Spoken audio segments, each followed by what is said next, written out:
ಸೂರಜ್ ನಾಯ್ಕ ಬಿಜೆಪಿಯ ನಮ್ಮ ಯುವ ಮೋರ್ಚಾದ ಅಧ್ಯಕ್ಷರಾಗಿದ್ದರು. ಅನೇಕ ಜವಾಬ್ದಾರಿಗಳನ್ನು ಸಮರ್ಥವಾಗಿ ನಿರ್ವಹಿಸಿ ಕುಮಟಾದಲ್ಲಷ್ಟೇ ಅಲ್ಲ ಇಡೀ ಜಿಲ್ಲೆಯಲ್ಲೇ ತಮ್ಮ ನಾಯಕತ್ವವನ್ನು ಗುರುತಿಸಿಕೊಂಡಂಥವರು. ನಂತರದಿಂದ JDS-ನಲ್ಲಿ ಅವರು ಸೇರಿ ಅಭ್ಯರ್ಥಿಯಾಗಿದ್ದರು. ನಮಗೆಲ್ಲ ಗೊತ್ತಿದೆ ಅವರ ಒಂದು ಜನರ ಮಧ್ಯನ ಒಡನಾಟ, ಜನಪ್ರಿಯತೆ, ಅವರ ಸಕ್ರಿಯತೆ, ಪಾದರಸದಂತಹ ಅವರ ಸಕ್ರಿಯ ಸ್ವಭಾವ ಇದೆಲ್ಲವೂ ನಮಗೆ ಗೊತ್ತಿರುವಂಥದ್ದು, ನಮ್ಮ ಕ್ಷೇತ್ರದ ಜನಕ್ಕೆ ಗೊತ್ತಿರುವಂಥದ್ದು.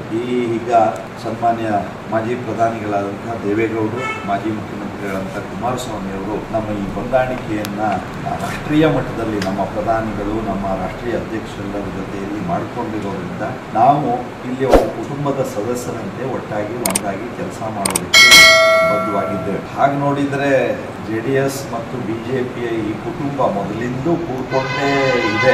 ಮಧ್ಯದಲ್ಲಿ ಸಣ್ಣ ಪುಟ್ಟ ವಿರಸಗಳು ಬಂದು ತೊಂದರೆ ತೊಡಕುಗಳಾಗಿದೆ. ಇಲ್ಲಾಂದ್ರೆ 1985ರಲ್ಲಿ ರಾಮಕೃಷ್ಣ ಹೆಗಡೆ ಅವರು ಮುಖ್ಯಮಂತ್ರಿ ಮಾಡುವಾಗಲೂ ನಾವು 18 ಜನ ಬೆಂಬಲ ಕೊಟ್ಟಿದ್ವಿ. 2006ರಲ್ಲಿ ನಾವು ಕುಮಾರಣ್ಣವರು ಸೇರಿ ಮುಖ್ಯಮಂತ್ರಿ ಮಾಡಿದ್ರು. ಯಡಿಯೂರಪ್ಪನವರು ಉಪಮುಖ್ಯಮಂತ್ರಿ ಆಗಿದ್ರು, ಕುಮಾರಸ್ವಾಮಿ ಅವರು ಮುಖ್ಯಮಂತ್ರಿಯಾಗಿದ್ದರು. ಹೀಗೆ ನಮ್ಮದು ಮೈತ್ರಿ ಮೊದಲಿಂದಲೂ ಇದೆ, ಅದು ಈಗ ಮತ್ತೆ ಪುನರ್ಸ್ಥಾಪನೆ ಆಗಿದೆ. ಹಾಗಾಗಿ ಇಡೀ ರಾಜ್ಯದಲ್ಲಿ 28 ಕ್ಷೇತ್ರ ಗೆಲ್ಲೋದಕ್ಕೂ ಅಷ್ಟೇ ವಿಶ್ವಾಸ ಹೊಂದಿದೆ. ನಮ್ಮ ಕ್ಷೇತ್ರದಲ್ಲಿ ಈಗ ಕುಮಟಾ ಕ್ಷೇತ್ರದಲ್ಲಿ ಶಾಸಕರಾಗಿ ಶಂಕರ್ ಶೆಟ್ಟಿ ಅವರು ನಮ್ಮ ಬಿಜೆಪಿಯಿಂದ ಇದ್ದಾರೆ.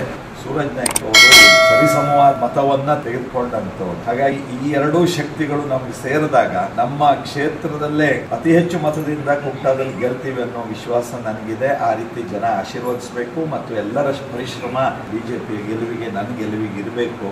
ಯಾಕೆಂದ್ರೆ ಈ ದೇಶದಲ್ಲಿ ಮೋದಿಜಿಯವರು ಪ್ರಧಾನಿ ಆಗಲೇಬೇಕು. ದೇಶದ ಒಂದು ಅಭಿವೃದ್ಧಿ ಪಥದಲ್ಲಿ ನಾವು ಮುನ್ನಡೆಯೋದಕ್ಕೆ ಮೋದಿಜಿಯವರು ಬೇಕು. ಜಗತ್ತಿಗೆ ಮೋದಿಜಿಯವರು ಇವತ್ತು ವಿಶ್ವ ನಾಯಕ. ಹಾಗಾಗಿ ಜಗತ್ತಿಗೆ ನಾಯಕತ್ವ ಕೊಡೋದಕ್ಕೆ ಮತ್ತು ಭಾರತವನ್ನ ಅಭಿವೃದ್ಧಿಯ ಪಥದಲ್ಲಿ ಮುಂತೆಗೆದುಕೊಂಡು ಹೋಗೋದಕ್ಕೆ ಮೋದಿಜಿಯವರ ಅಗತ್ಯ ಇದ್ದೇ ಇದೆ. ಹಾಗಾಗಿ ನಾವೆಲ್ಲ ಈ ಹಿನ್ನೆಲೆಯಲ್ಲಿ ಒಟ್ಟಾಗಿದ್ದೇವೆ, ಒಂದಾಗಿದ್ದೇವೆ. ನಮ್ಮ ಜಿಲ್ಲೆಯ ಸಮಗ್ರ ಅಭಿವೃದ್ಧಿಗೂ ನಾನು ಬದ್ಧನಾಗಿರ್ತೇನೆ. ಮುಂದಿನ ದಿನದಲ್ಲಿ ಸೂರಜ್ ನಾಯ್ಕರ ಜೊತೆಗೆ ನಮ್ಮ ಜಯ ಹೆಗ್ಡೆ, ನಮ್ಮ ಅಧ್ಯಕ್ಷರಿದ್ದಾರೆ, JDS-ನ ನಮ್ಮ ತಾಲೂಕಾ ಅಧ್ಯಕ್ಷರು ಮತ್ತು ಅನೇಕ ಪ್ರಮುಖರು ಇದ್ದಾರೆ. ಮುಂದಿನ ದಿನಗಳಲ್ಲಿ ಎಲ್ಲರ ಜೊತೆ ಕುಳಿತು ಸಮಾಲೋಚಿಸಿಕೊಂಡು ನಾನು ನಮ್ಮ ಕ್ಷೇತ್ರದ ಅಭಿವೃದ್ಧಿಗೂ ಜೊತೆಯಾಗಿ ಕೆಲಸ ಮಾಡ್ತೇನೆ.